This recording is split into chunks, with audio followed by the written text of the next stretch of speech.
You're such good puppies. Yeah.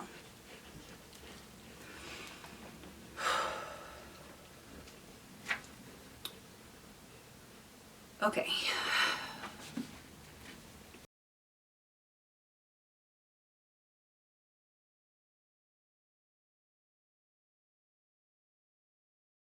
Hello, my name is Kate and welcome to Habits of a Modern Hippie. We have little Miss Meekers and Tinkerbell here, and today's video is going to be a little different.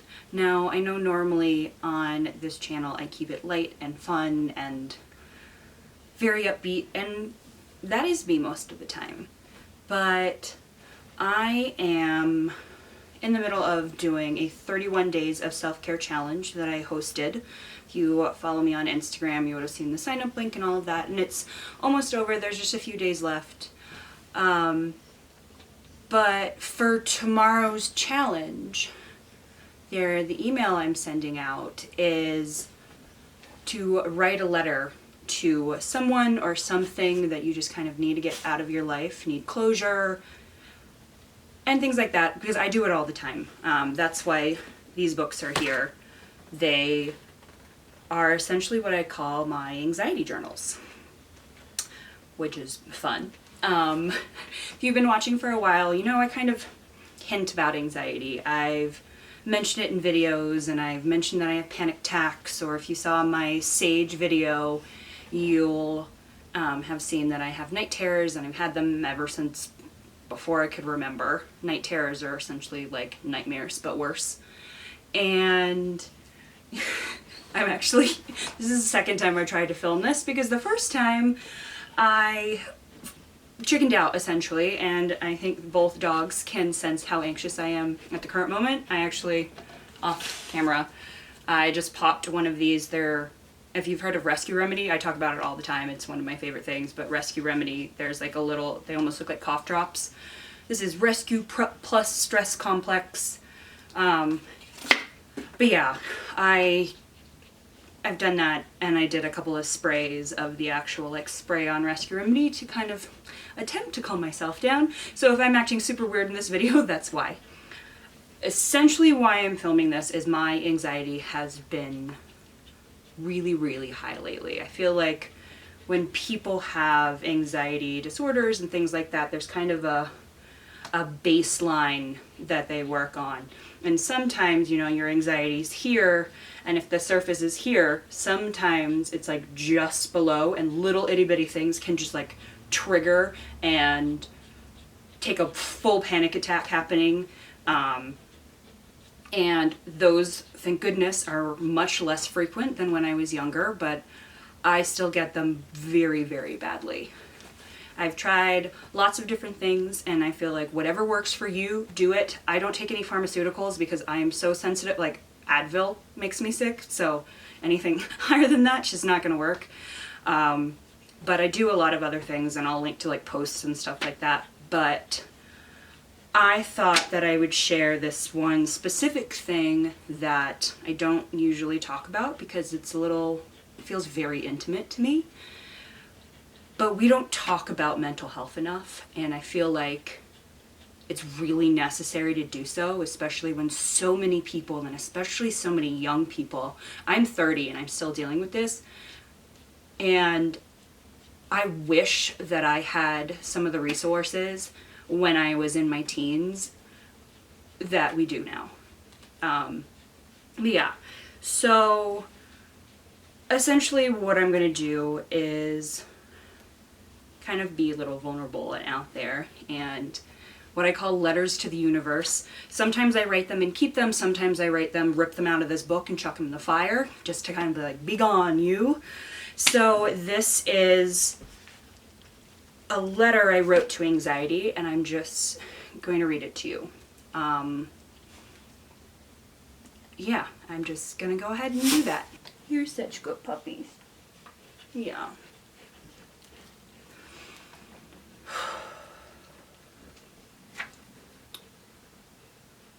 Okay. Oh, anxiety, you cruel mistress. It's 11:32 p.m. The blinds are closed, the pup's asleep, I'm nice and comfortable sitting in my cushy bed, but you have me holding my breath, counting heartbeats. The more I pay attention, the faster they come. I give you time and you take me over. I'm 30 now, a real adult.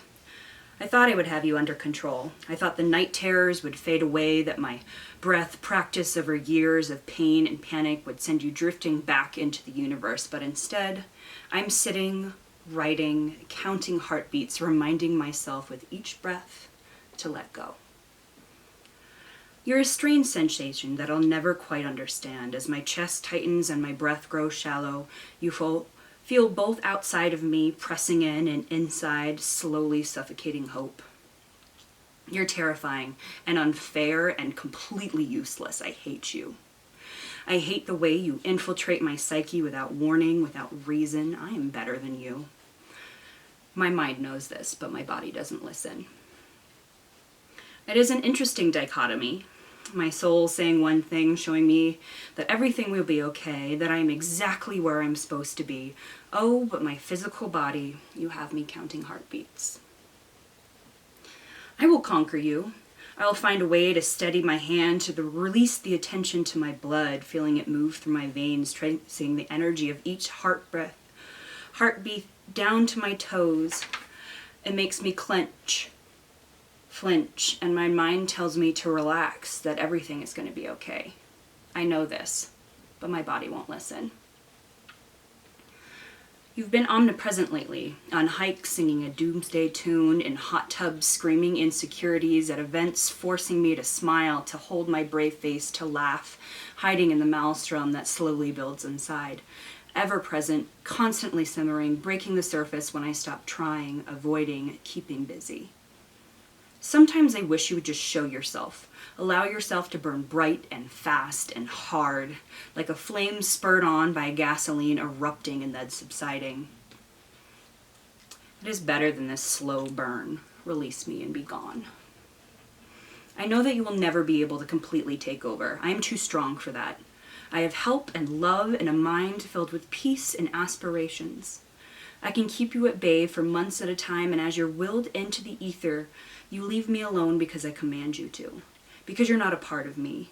Because I have the ability to release you. Because I'm strong and I'm capable, and writing this letter to you has me counting heartbeats, but it is 12:13 a.m. and they're slowing down. So I'll release you and drift into sleep. I will wake up happy and rested and loved, and you'll be nothing but a bad memory that will get lost in puppy snuggles and giggles over cocktails and the cheerful cadence of a life well lived. Counting memories instead of heartbeats. Breathe in. Let go. Breathe in. Let go.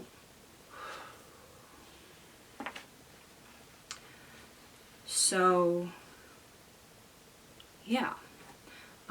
Essentially, when my brain can't handle anxiety anymore, I'll either go into a full-on panic attack, which if you've ever had one, you know they're absolutely terrifying. You have absolutely no control over your body. You're breathing.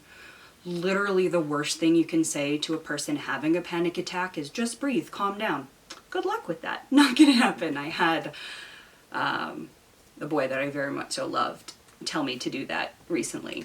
He's got a whole other letter in here, but that's another thing. And it was one of those things I'm like, you've got to be kidding me. There's so much emphasis put on physical ailments that we don't give enough empathy to people who are going through things in their minds. Because that kind of illness is just as important as physicality. So I wanted to put this out there and kind of, if you're watching this and you haven't told anyone how you're feeling, or if you have a friend or a family member or a loved one that is going through this, that it's okay. That you can be strong and put together and own your own business and have a house and dogs and all of that fun stuff, and it's okay if you're not okay. And generally speaking, most of the time I am okay. And it's gotten a lot better, and I've gotten better at dealing with it, but there are still those days that I don't want to get out of bed, and I like, call my mom crying because literally the only thing in the world I want is like a hug. But yeah, so if you have this, if you're around this, there's so much help out there for you, and there are so many ways to make it a little bit better. And that can be anything from writing a letter to it and chucking it in the fire to, you know, seeing a mental health professional. Therapy is great. I encourage anyone to go. I have so many people I know that have completely and utterly changed their lives because they actually had someone to talk to. But yeah, you're not alone. And it's okay. And you don't have to be ashamed of it. Whew. But yeah, so first, letters to the universe. If you want to see more content like this, I know it's not as happy as silly little Fluffs grooming, or as like scientific as my like woo-woo or worth it or anything like that. But if you'd like to see more, let me know. These are only 2 of many. But yeah, and let me know something that you use in your own life to help you calm down when your life isn't going as planned. And what is something that you want to write a letter to? And I challenge you that if you are watching this and you've gotten this far, then go ahead and write that letter. It's going to feel a lot better afterward. And you can see as I went reading, it came from scared, terrified, hopeless Kait to empowered, I can beat this and I'm in control of it, Kait, by the end of 2 pages. But yeah, if you liked this letter or liked this video, give it a big thumbs up. If you haven't already, hit that subscribe button down below. I promise not all of my content is this, though I think this is very important. But there are lots of fun things that are happening. These girls help me so much. But yeah, we will see you again soon. I think the next video going up is the super fun hiking vlog in the snow, so that will be great. But I will see you later. Bye.